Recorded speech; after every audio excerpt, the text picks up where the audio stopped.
À savoir, Université Laurentienne à ta portée. Nous sommes très heureux de vous compter parmi nous aujourd'hui. Moi, je m'appelle Roch Goulet. Je travaille au bureau de liaison à l'Université Laurentienne à Sudbury, en Ontario. Ça me fait plaisir d'être avec vous pour la prochaine heure. Vraiment, cette série de webinaires propose toute une variété de thèmes qu'on a abordés par nos professeurs. On arrive vraiment à la fin, mais il y a toujours quelque chose à chacune des groupes. Si vous avez peut-être manqué quelque chose, vous pouvez toujours retourner puis visiter un des vidéos qui existent.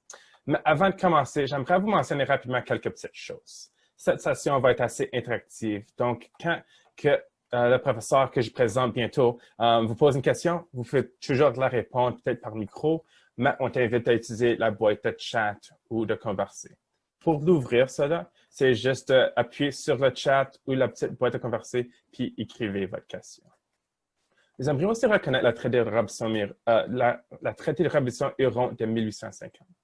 L'Université Laurentienne se trouve sur les terres traditionnelles des Premières Nations Haudenosaunee-Anishinaabe et que la grande ville de Sudbury comprend également celle des Premières Nations de Wahnpitee.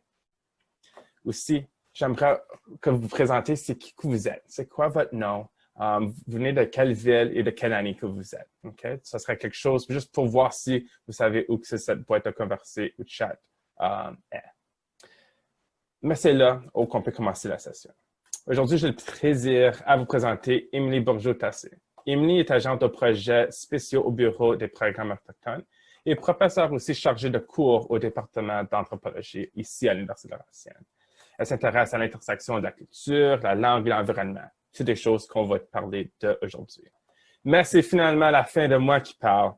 Émilie, la parole est à toi. Merci, bonjour à tout le monde. Merci Roch pour la belle introduction. Et puis merci à tout le monde de nous joindre de partout. Hein. On voit quelqu'un de Sudbury, quelqu'un de North Bay déjà. Avec moi, je suis très heureuse d'être ici avec vous aujourd'hui. On va commencer à explorer des thèmes autour de les plantes aujourd'hui. Si vous avez des questions, je vous encourage de les poser. On est tous ici pour apprendre ensemble. Okay? Je ne connais pas tout, ça fait que je partage ce que je connais avec vous. Et puis, j'espère que c'est un bon point de débat pour vous inspirer à aller chercher de l'information ailleurs. OK? Ça fait qu'on va commencer. C'est toujours des questions de demander d'où on vient. Et puis, on voit des gens de North Bay, mais je vais vous demander d'une façon différente un peu. Dans quel territoire habitez-vous? Okay? Est-ce que c'est quelque chose que vous connaissez? Est-ce que vous connaissez le territoire traditionnel où vous vivez? Que ce soit le traité, peut-être le territoire traditionnel de la communauté de Nipissing. Ça fait que moi, personnellement, Roch l'a déjà dit, moi j'habite à Hanmer, alors je suis dans le territoire Anishinaabe. Sur le territoire traditionnel de Atikomaksing-Anishinaabeg. Et puis, personnellement, je vis près de Wahnpitee, alors je suis sur le territoire de la Première Nation Wahnpitee.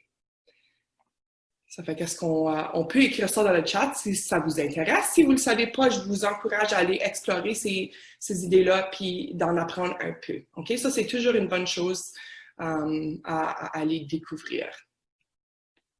Pour commencer, est-ce que quelqu'un qui reconnaît cette plante ici?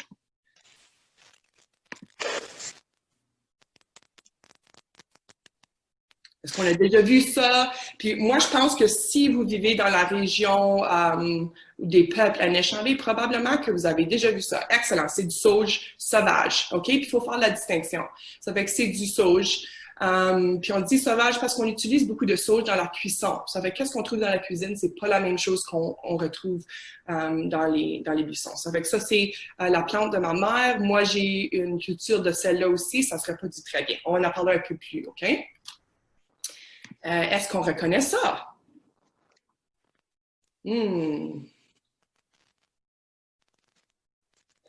Ça, c'est excellent. Bon, merci Diane Labelle. Excellent, c'est du chaga, OK? Ça fait que c'est comme un champignon. Puis ça, c'est quelque chose qu'on utilise de plus en plus. Et puis, en communauté en général, on n'en connaît plus, même si on ne vient pas de communauté autochtone. C'est quelque chose qui a été beaucoup cherché pour surtout les bénéfices autour de des detox, puis aussi comme traitement qui aident avec le cancer et des choses comme ça. OK? Ça veut dire que c'est important aussi de dire que je ne suis pas en train de promouvoir ou décevoir la science. Moi, je veux vraiment parler de le mélange de les deux, des connaissances traditionnelles et puis de la science venant ensemble. Est-ce qu'on reconnaît ceci? Ça, probablement, si tu vas marcher dans les bois, tu vas pour une belle marche. Quand tu sors du bois, souvent, tu as des petits bébés qui sont pris après ton linge. Ça fait que ça, en anglais, on dit du burdock, bardin en français. Puis ça fait partie d'une grande famille de plantes. C'est utilisé pour le thé. C'est excellent pour les abeilles. Okay? C'est une bonne source de nourriture pour les abeilles. Et puis, qu'est-ce qui est intéressant ici, c'est que tu vois des petits crochets sur les petites fleurs. Alors, c'est ça qui vient pris à ton linge. C'est comme un velcro presque, qui vient pris à ton linge. Et puis, quand que un ours marche à travers de là, il les apporte partout. C'est un mécanisme de reproduction de la plante. Les plantes sont très intelligentes, hein, on le sait déjà. Est-ce que vous pouvez me nommer quelques autres plantes médicinales? Okay? Des fois, on en connaît des différentes de notre mère, grands-parents. Des fois, on voit des documentaires. Ça veut dire pas besoin d'être de la région non plus. Est-ce que tu peux penser à quelque chose d'autre que je n'ai pas montré dans ces 3 photos-là? J'ai confiance que... Excellent. Oui, l'échinacée. Quelqu'un d'autre? Aloe vera, excellent. On peut vraiment penser, cèdre, excellent. Aujourd'hui, je vais me concentrer sur 4 plantes, OK? Mais il ne faut pas oublier qu'il y en a des tonnes, OK? Puis vraiment, quand on y pense, si on fait du thé avec quelque chose, si on le mange, si on le respire, si ça produit de la boucane, c'est des choses qui sont médicinales, OK? Puis il faut vraiment se rappeler que notre industrie pharmaceutique, OK, la recherche dans les produits médicinaux qu'on utilise pour toutes sortes de choses sont souvent dérivés de plantes naturelles. Ça fait qu'aujourd'hui, on va concentrer sur le tabac, le sauge, le cèdre et le foin d'odeur. Mais il ne faut pas oublier les choses comme le thé de Labrador, excellent dans notre coin. Le bouleau, l'écorce de bouleau, c'est quelque chose qui produit le même produit qui est trouvé dans l'aspirine. Okay? Ça fait que quand on buvait du thé de bouleau d'une façon traditionnelle, ça l'aidait avec de la douleur, des maux de dents. Puis maintenant, il y a quelque chose de produit synthétique qui fait la même chose. Les pissenlits, on peut faire du thé avec du pissenlit, c'est excellent pour, ça l'aide avec la digestion, ça l'aide avec la production de l'insuline dans ton corps. Ça fait que ça l'aide beaucoup avec les gens qui ont des problèmes avec leur glucose. La surette, demande à tes parents, si on prend ça puis on le met sur une brûlure, une petite coupure, ça fonctionne comme antiseptique, OK, pour nettoyer. Puis quand on pense à des choses comme l'opium puis le coca, oui, on le sait que c'est des gros problèmes partout au monde comme c'est là. Il y a des crises d'opioïdes. Mais ces produits synthétiques-là viennent de plantes naturelles. Ça fait que la poppy, la fleur qui produit de l'opium, c'est une fleur naturelle. Et d'une façon traditionnelle, ça a été utilisé pour la douleur et beaucoup d'autres choses, mais principalement la douleur. Puis là, on voit que ça a été synthétisé et puis là, on a des problèmes différents associés à ça à cause de toutes sortes de problèmes sociaux, économiques qui sont liés à l'industrie pharmaceutique. Ça fait que c'est des questions vraiment intéressantes. Si tu t'intéresses aux plantes, à la chimie, la biochimie, c'est toutes des places très intéressantes. Puis on peut se rendre jusqu'au coin de santé mentale avec ces choses-là. Ça fait que chaque jour, on met des choses dans notre corps, on respire des choses, c'est tout médicinaux. Hein? Ça a à faire avec notre bien-être et ça nous aide à rester en santé.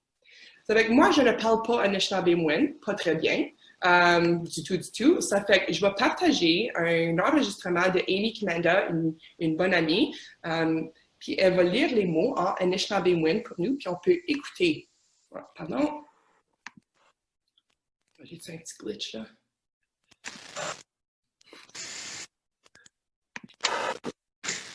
Ejik, cedar. Sema, tobacco. Wingushk, sweetgrass. Mushkodewashk, sage. Merci encore à Amy. C'est excellent d'utiliser la langue pour comprendre la façon dont on voit le monde d'un point de vue Anishinaabe, mais aussi quand on regarde à la structure d'un mot, on peut commencer à découvrir beaucoup plus à propos de cette plante, aussi les aspects spirituels puis biochimiques de cette plante-là. OK? Avec ça, c'est quelque chose, je vous encourage à aller explorer la langue en relation à les plantes. J'ai aussi une roue de médecine ici. Je pense que tout le monde peut reconnaître ce symbole-là. C'est une roue de médecine de la région ici, où moi j'habite. Si tu viens de d'autres coins, c'est entièrement possible que ça va être différent. Ça se peut que ce soit des couleurs différentes.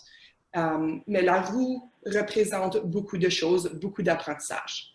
Ça fait que quand ça vient à les plantes, on peut suivre les cycles de la vie aussi. Ça fait que le cèdre, ça représente l'hiver, ça représente les aînés, alors le blanc en haut. Le tabac, ça représente le printemps, jaune, pense aux belles fleurs, les bourgeons. Puis aussi, on collectionne ça au cours du printemps. C'est là qu'on le sème. Le foin d'odeur, ça représente l'été, l'adolescence, il y a des liens avec ça. Et puis aussi, le foin d'odeur, il est récolté pendant ces mois d'été-là. Le côté noir représente quand on devient adulte, quand on a des responsabilités, soit envers nos propres enfants, ou qu'on commence à prendre soin de notre famille, nos grands-parents, nos parents. Ça fait que ça représente vraiment quand on devient adulte et puis on se responsabilise envers d'autres gens. Ça fait qu'encore, c'est des petits apprentissages. Tu pourrais faire énormément de leçons sur la roue de médecine seulement. Okay? Ça fait que je ne partage pas toutes, je partage ce qui a été partagé avec moi. Ça fait que c'est une bonne place à aller. Si ça vous intéresse, je vous encourage. Comme j'ai dit, je concentre sur les 4 plantes qui sont utilisées le plus souvent. Sur Campus à Laurentienne, on les utilise. Puis souvent dans les écoles, dans les conseils scolaires, dans les institutions, on parle souvent de ces 4 plantes-là. Ça fait que le tabac, on pense tabac, cigarette, on pense cancer. C'est quelque chose qui est associé dans notre cerveau assez facilement maintenant. Mais c'est une plante traditionnelle qui était collectionnée d'une façon des grands champs de tabac qui étaient collectionnés par des gens qui pratiquaient énormément d'agriculture. Ça fait que c'est pas une plante sauvage qui est allée cueillir, c'était quelque chose qui était utilisé, collectionné et puis planté d'une façon collective. Ça fait que ça démontre vraiment l'agriculture, surtout si on regarde dans le coin de Midland, par exemple. Moi, j'ai travaillé dans le coin de Midland et puis on voyait des grandes fermes avant l'arrivée des colons. Ça fait que ça fait longtemps que c'est utilisé et puis c'était pas associé au cancer, c'était une plante traditionnelle qui était utilisée aussi pour communiquer avec les esprits en temps de sachet de tabac, aussi dans des cérémonies de pipe. Okay? Il y a énormément d'utilisation pour le tabac. Puis je ne suis pas experte dans les cérémonies de pipe et puis les sachets de tabac, si on ne le sait pas, c'est quelque chose qu'on utilise comme contrat. C'est quand on demande soit à la terre, ou on demande à un ami ou un aîné pour quelque chose, on utilise le tabac comme outil de conversation. Ça fait qu'on voit en bas ici, ça a l'air presque d'une plante de laitue. Hein? Si on arrête puis on cueille les fleurs, à mesure qu'elles arrivent, on peut collectionner le tabac longtemps. Une fois qu'on l'enlève de la... Pardon. Une fois qu'on l'enlève de mon...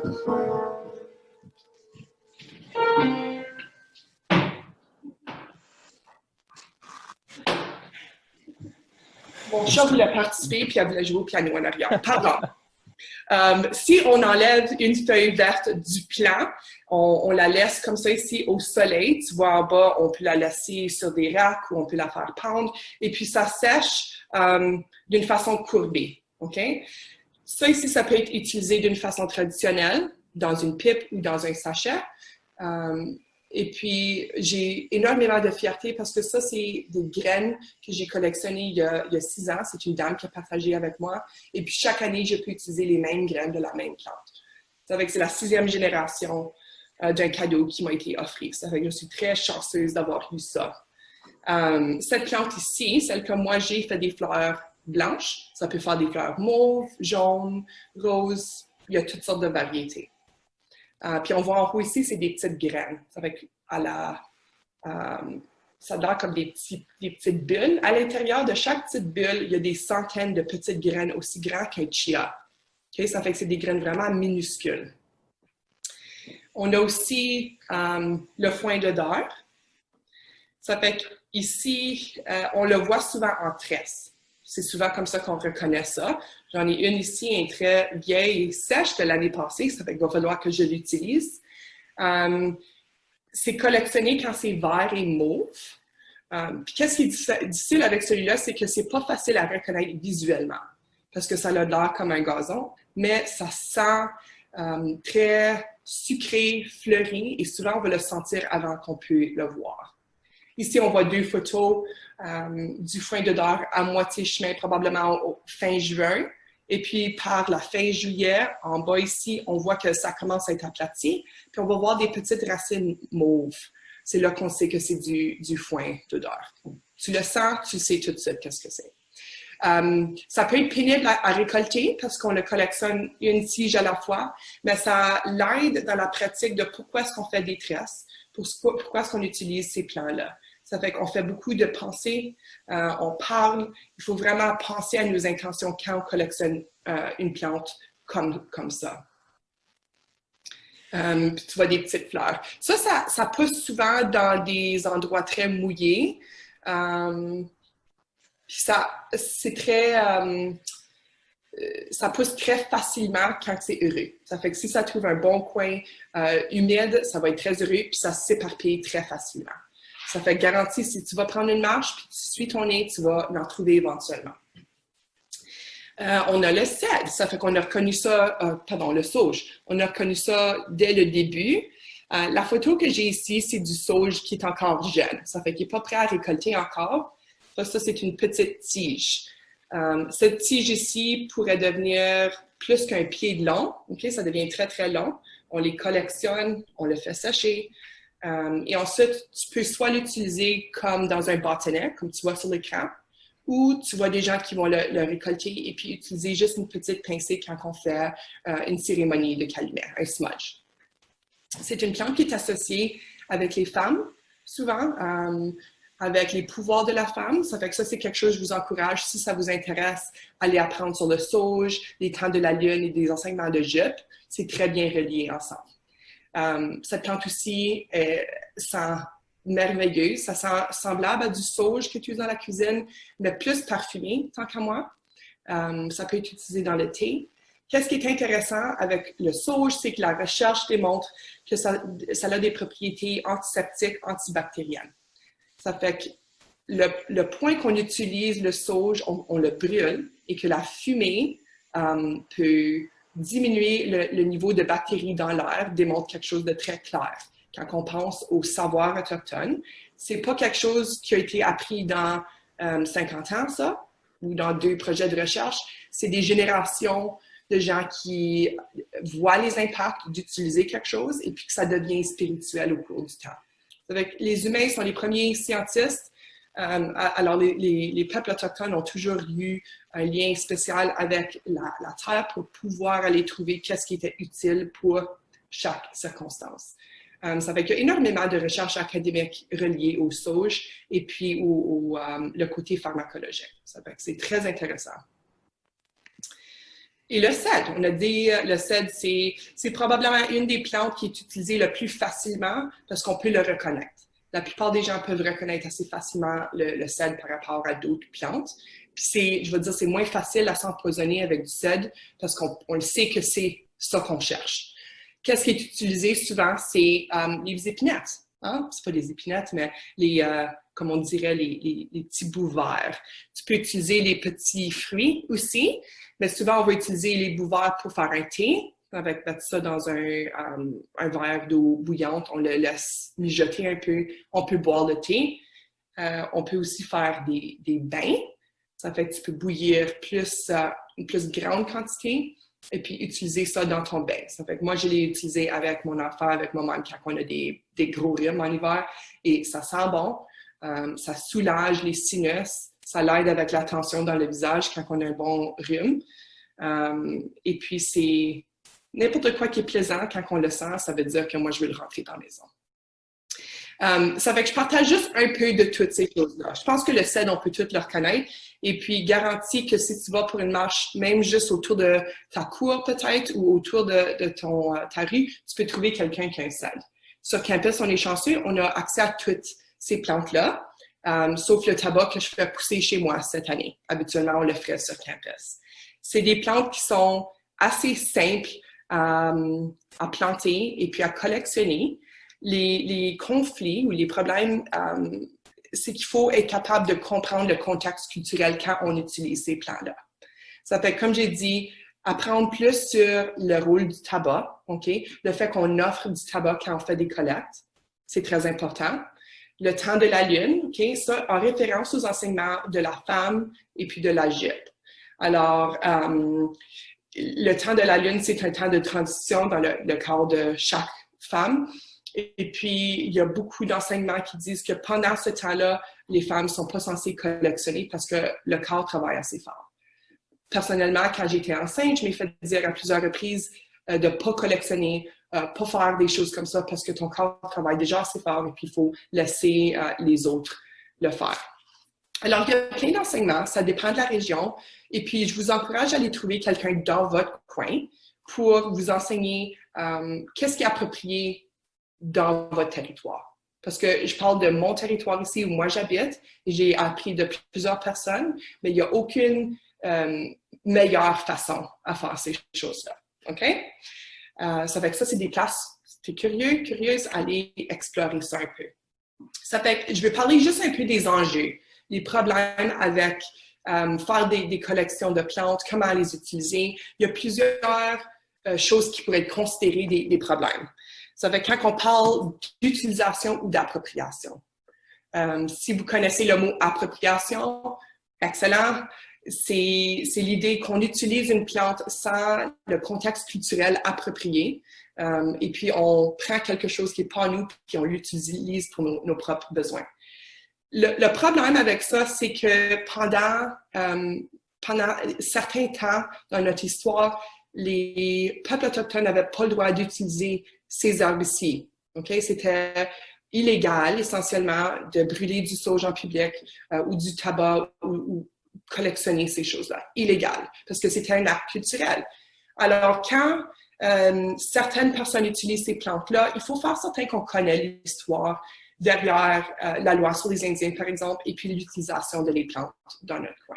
Ça fait que c'est très important de comprendre que ça n'a pas toujours été légal et puis c'est devenu un privilège pour surtout les gens qui n'ont pas de racines autochtones. Quand on utilise ces choses-là, il faut faire très attention d'être respectueux. On parle aussi de récolte de plantes en danger. Il y a des enjeux surtout autour du sauge. Il y a énormément de variétés, comme j'ai dit, puis il y a certaines variétés qui sont très en danger. C'est une plante qui pousse assez bien, facilement, sauf que si on collectionne la moitié de la plante chaque année, on est en train de diminuer le cœur de la plante. Alors, il y a des règlements. Le règlement d'1 tiers, quand on collectionne quelque chose, il ne faut jamais collectionner plus qu'1 tiers de qu'est-ce qu'il y a de visible. Ça fait que vraiment, tu vas avoir le moindre impact possible sur la plante. Tu le fais d'une façon respectueuse, qui veut dire donner le tabac, mais aussi pas détruire un cèdre pour avoir le produit. OK? J'ai dit Forever 21, il y a des compagnies comme H&M, d'autres compagnies qui vont collectionner ces plants-là et qui les vendent. Ils vont vendre ça pour 25 $, mais les profits ne vont pas aux communautés. OK? Ça fait que ça, c'est un enjeu intéressant parce qu'il faut vraiment penser le contexte culturel de pourquoi ces gens-là peuvent même pas bénéficier de leurs propres ressources naturelles. Et puis, pourquoi la culture populaire encourage d'utiliser des choses qui étaient illégales pour d'autres gens à d'autres époques. OK? Une autre chose très importante, c'est quoi si on collectionne la mauvaise chose? Le labrador, c'est un bon exemple. Il y a 2 feuilles très semblables. Un a des bénéfices de santé extraordinaires, l'autre peut empoisonner. Ça fait que quand on fait de la collecte, il faut faire attention, il faut faire certain qu'on sait où on s'en va, qu'est-ce qu'on collectionne, est-ce que c'est la bonne variété de cette plante-là. Alors, je veux que tout le monde explore, mais je veux qu'on le fait de façon sécure. Ça fait qu'aller pas dans le bois manger n'importe quoi ou faire des thés, il faut vraiment prendre son temps et se rendre là tranquillement. J'ai mis la mauvaise utilisation, mais ça a vraiment un rapport avec l'appropriation. C'est un retour à l'appropriation. Ça fait que si on utilise ça dans des contextes appropriés ou non, si on est dans un gala ou dans une cérémonie, c'est qui devrait faire la cérémonie. Ça fait que c'est juste des choses à quoi penser. Si vous retournez à l'école puis vous voyez que les gens le font de la bonne façon ou peut-être pas de la bonne façon, allez demander des questions et puis représenter la voix vraiment de les connaissances autochtones. Il faut vraiment retourner à la base et la vérité du territoire où on est. OK? Ça fait encore, allez chercher vos experts dans votre coin. C'est juste une coupe d'enjeux. Il y en a énormément d'autres. Je veux dire qu'il y a énormément d'informations que je n'ai pas partagées aujourd'hui parce que c'est une session assez courte, mais j'espère que je vous ai donné un petit aperçu, un petit goût qui va au moins vous encourager à aller lire un peu, à aller questionner, à aller prendre des marches dans le bois, surtout en été. Ça fait que si vous avez des questions, je serais heureuse de les répondre aussi bien que possible. Émilie, avez-vous la boîte de chat ouverte? Oui. Okay, c'est quoi le rôle de la JUP? Ça fait qu'il y a beaucoup d'enseignements autour de la JUP et ça dépend de qui tu reçois ces enseignements-là. Ça fait quand on parle de la femme et le rôle de la femme comme mère, ok, c'est pas de dire que toutes les femmes sont mères, mais c'est le potentiel et le rôle de cette femme-là dans le contexte en général. Ça fait qu'il y a des connexions à la Lune, comme on le sait bien. Ça fait que moi, je m'ai fait dire que quand on travaille dans un jardin sacré, de porter une jupe. Parce que ça a affaire avec mon pouvoir comme femme. Et puis, aussi le symbole du cercle, en général. Ça fait que le symbole du cercle est très important dans les communautés Anishinaabe. Puis je dirais que dans énormément de communautés autochtones, c'est un symbole important. Ça fait que de porter une jupe quand tu vas dans ton jardin, ça démontre le respect envers le jardin. Ça démontre aussi que tu connais tes connaissances, que tu as été chercher le savoir avant de commencer ce trajet-là. Mais tu as aussi des questions de gens qui ne veulent pas porter de jupe, des gens qui se sentent que ce n'est pas approprié pour eux. Puis, il faut accepter ça aussi. Ça fait qu'on parle de plus en plus de ces temps-ci d'être ouvert et de comprendre la sexualité des gens. Et puis, c'est très important lié à ça. Okay? C'est des concepts fluides. Et puis, d'une façon traditionnelle, les peuples autochtones comprenaient très bien que pas toutes les femmes sont les mêmes sortes de femmes, pas tous les hommes sont les mêmes sortes d'hommes, et puis qu'il y a des gens qui vont s'identifier d'une façon ou de l'autre à l'intérieur de ces concepts-là. Alors, la jupe, dans les questions de sexualité, ça a un plus gros contexte quand ça vient à l'identification et les rôles de la femme. OK? Est-ce que j'ai répondu à ta question un peu? Il y a encore énormément, je suis contente, good. Il y a énormément d'informations que tu peux aller chercher. Il y a des gens qui vont se contredire. Puis moi, comme j'ai dit, je ne connais pas tout. Je peux juste partager ce qui a été partagé avec moi. Ça veut dire, quand je travaille dans mon jardin personnellement, quand je travaille avec mes patates puis mes carottes, je porte pas une jupe, je porte mon plein habillé de jardinage. Si je fais des collectes, quand ça vient au tabac, au cèdre, puis des choses comme ça, personnellement, c'est là que moi, je vais porter ma jupe, puis que je vais mettre mon tabac. Parce que j'ai reçu ces enseignements-là, puis ces plantes-là ont un aspect spirituel envers moi. Mais toutes les plantes sont spirituelles. Ça dépend de la personne, mais il y a des enseignements autour de la fraise, par exemple. Ça fait que c'est vraiment pas juste ces 4 plantes-là. On peut aller dans n'importe quel coin pour aller rechercher de l'information sur quelque chose. Il y a des histoires, la langue est importante, et puis des enseignements aussi.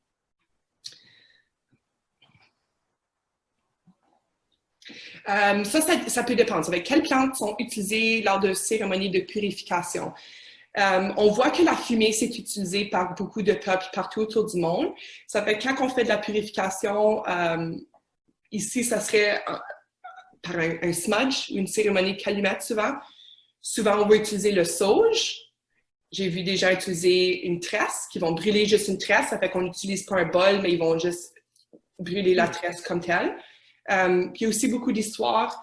Puis ça, j'entends ça même des Canadiens français qui ont probablement appris ça leurs frères autochtones, de mettre une branche comme ça ici sur un poêle à bois. Ça fait que même ça va produire de la fumée. Puis au cours dépendant de ton foyer, au cours d'une heure, ça va vaporiser. Ça fait que c'est toutes des choses qui purifient. Et puis, ça fait qu'on peut regarder à la plante elle-même. Ça fait qu'on disait le sauge. Le sauge a des propriétés antiseptiques. Ça, c'est une chose, mais une fois qu'on le met en vapeur ou en boucan, ça a la même propriété, mais c'est vaporisé dans l'air. Alors, n'importe quelle sorte de fumée peut purifier. Oui, c'est quelque chose de pas mal intéressant, spécialement l'appréciation de tellement de plantes, a toujours comme une histoire ou au moins comme un impact qui se connecte à la culture. J'ai jamais pensé, parce que des fois, quand tu vas aux plantes, c'est vraiment comme un aspect de survie ou de la nourriture. Il y a vraiment comme une autre affaire énorme à considérer, spécialement avec la consommation. Oui, oui. Puis je pense que c'est toujours intéressant si vous vous intéressez aux histoires et des genres folklore, c'est pas du folklore, ça fait partie de leur science. Ça fait que si on voit des histoires de Nana Beaujeu, on peut suivre certaines histoires qui vont nous expliquer comment utiliser certaines plantes. Ça fait que c'est une façon d'apprendre du côté pharmacologique, dire, OK, c'est quoi le produit chimique dans cette plante, mais aussi du point de vue littérature orale, histoire orale, on peut voir des histoires qui vont raconter quand utiliser quelque chose, pourquoi l'utiliser. C'est bon pour ce contexte-là. Et puis, c'est des caractères qui sont spirituels ou des esprits qui guident l'utilisation des plantes. Et puis, c'est pas pour tout le monde. Il y a des gens qui, leur cerveau fonctionne pas nécessairement de cette façon-là. Mais dans les histoires, il y a énormément de science.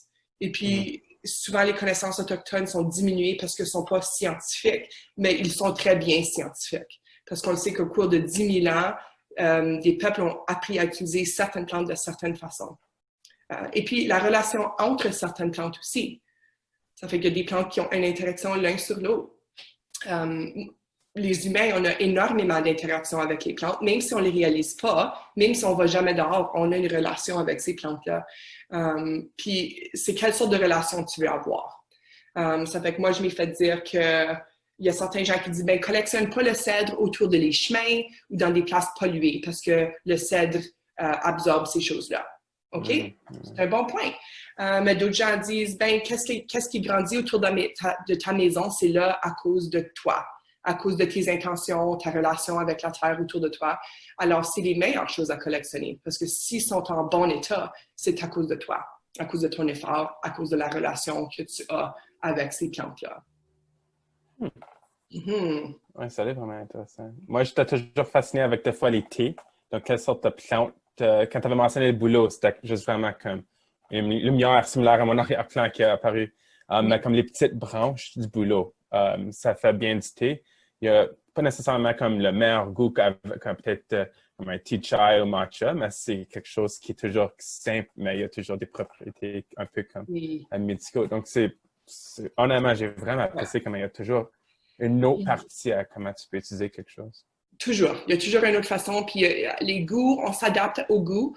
Et puis, des fois, il faut juste s'habituer à commencer à goûter quelque chose, puis tout d'un coup, ça nous pogne.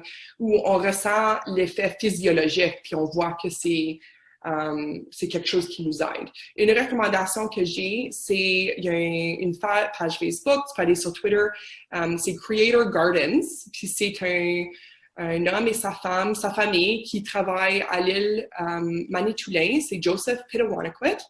Il est très connaissant. Lui, il est allé chercher ses connaissances de sa mère, sa grand-mère, et lui, il parle beaucoup de le thé comme remède pour tout.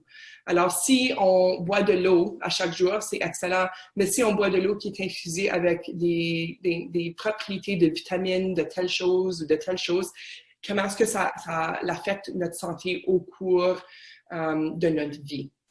Alors, si on prend soin de nous d'une façon continuelle, peut-être qu'on va être moins malade. Je vais essayer de donner le lien sur le chat. Je ne suis pas sûr que j'ai fait la bonne recherche, mais tu avais dit Creator's Garden? Oui. Okay. Ouais. Puis lui, il donne des bons webinars et puis il utilise la langue, c'est en anglais, mais il est très connaissant et j'ai appris beaucoup de lui au cours du temps. Ça, oui, c'est excellent. Puis, je vais aussi partager une carte que je voulais partager tantôt. Ça fait que si tu vas dans le chat, c'est Native Land. C'est une carte interactive où tu peux aller voir la langue, le territoire et puis les traités dans ta région. Ça fait que si tu dis Timmins, Ontario, ça va te dire plus ou moins où tu vis. Encore, l'épellation de certaines façons d'écrire les communautés change, mais c'est un outil vraiment utile pour commencer à faire la découverte de la terre autour de toi. Absolument. Ouais, merci pour partager cela, parce que quand tu l'avais mentionné, moi, je suis vraiment d'origine de Petawa, qui suit la rivière Ottawa, près d'Ottawa, mais je n'étais pas trop certain. Je crois que c'est Algonquin. Il y a beaucoup de monuments, puis des belles genre de sites avec des plateformes qui décrivent des histoires. Donc, c'est ça que je devrais peut-être apprendre un peu plus. Donc, c'est définitivement un site que je vais utiliser. Oui. Puis, c'était pas une question que tu avais commencé la session. Donc, c'est bon que tu as le lien. Est-ce qu'on a des questions au sujet de d'autres plantes que j'ai mentionnées plus tôt? On avait parlé du chaga, on avait parlé du burdock. J'avais aussi une liste de le labrador. Moi,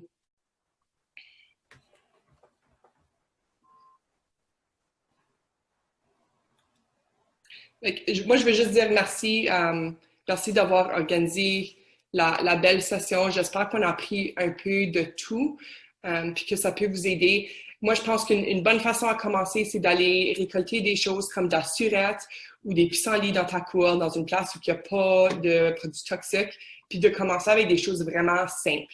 Si tu peux trouver du cèdre, tu peux probablement l'utiliser d'une façon appropriée pour commencer. Et puis, les pissenlits et le cèdre, ça ne va pas vraiment t'empoisonner. Hein? Ça va t'hydrater, mais c'est des bonnes façons à commencer notre apprentissage. Oui, les deux sont excellents. C'est pas seulement les pissenlits quand tu l'avais mentionné. Tu avais mentionné, je pense, c'était quelque chose pour le thé, mais j'avais aussi mangé des salades de pissenlits. Oui, on use des feuilles dans des salades. On peut user les têtes pour, j'ai vu des limonades. J'ai jamais essayé le thé ou le vin. Tu peux faire du vin avec ça aussi. Ouais. Mais le thé avec les racines puis les feuilles, tant qu'à moi, c'est quelque chose que moi, j'aime beaucoup. Puis je me sens toujours mieux après ça. Fait. Oui, notre famille aussi. Ouais. Est-ce qu'il y a autre questions, les gens? C'est là, on ouvre encore l'occasion de poser n'importe quoi. N'importe quoi.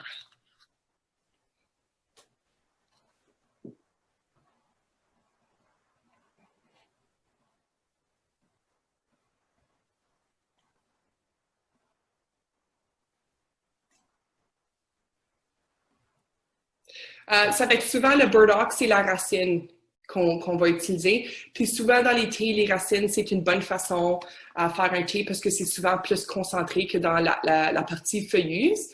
Ça aussi, tu veux faire certain que si tu le collectionnes, c'est la bonne sorte. Et puis, tu veux aussi faire certain que c'est un endroit qui n'a pas été arrosé avec des pesticides ou des choses comme ça.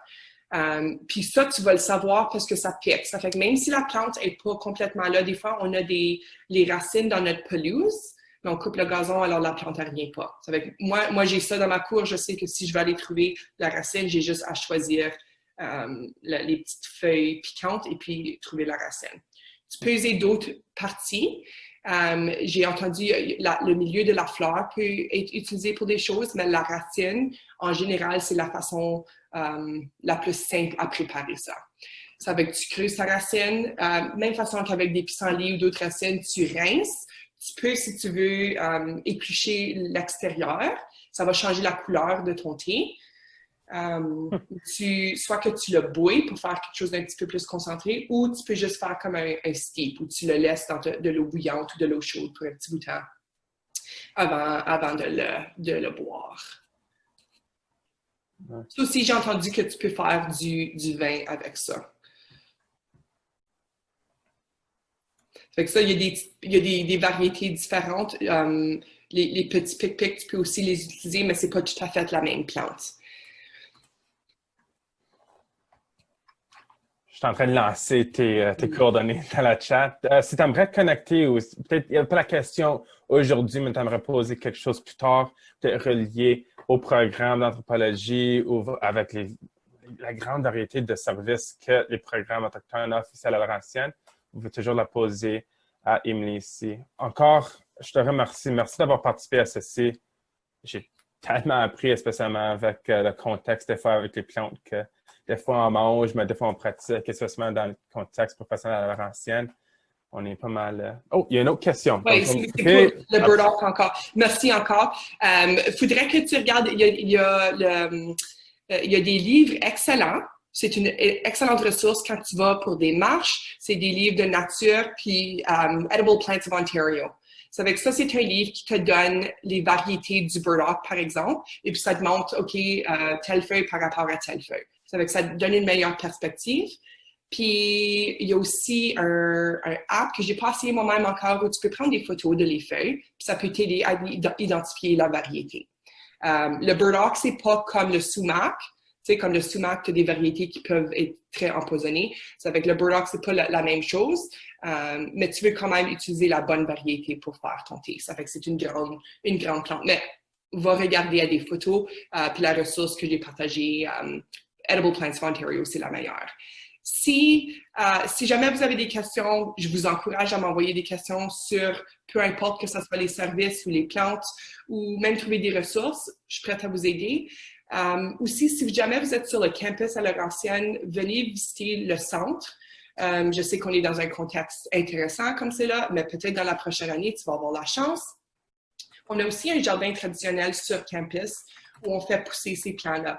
Ça fait que c'est une bonne place à aller voir certaines plantes en personne, puis apprendre un peu, peut-être sentir pour être capable de reconnaître les choses. Ça fait qu'on a un beau jardin à la Laurentienne que un jour, j'espère que tu peux venir visiter. Ça fait que je vous encourage de contacter avec moi si jamais vous avez des questions. Ouais, j'essaie de connecter le plus de liens possible. Honnêtement, il y a tellement de services. On est tellement chanceux d'avoir vraiment notre bureau assez près de vous, donc c'est toujours apprécié. Le premier étage de Parker, c'en est une belle. Ça se peut, on ouvre encore. Si vous avez des questions qui montent, sinon, Émilie est toujours ouverte. La discussion peut toujours continuer. Mais ça se peut que c'est tout pour aujourd'hui. Merci tellement, Émilie, encore. Pour ceux celles qui aimeraient peut-être apprendre davantage sur la façon dont l'activité physique peut nous aider avec la résolution des problèmes, tu peux nous joindre demain à la même heure, midi, pour notre dernier webinaire de la série. On s'achève prêt à l'été, donc c'est là encore. Merci à tout le monde. Bon après-midi, puis à bientôt.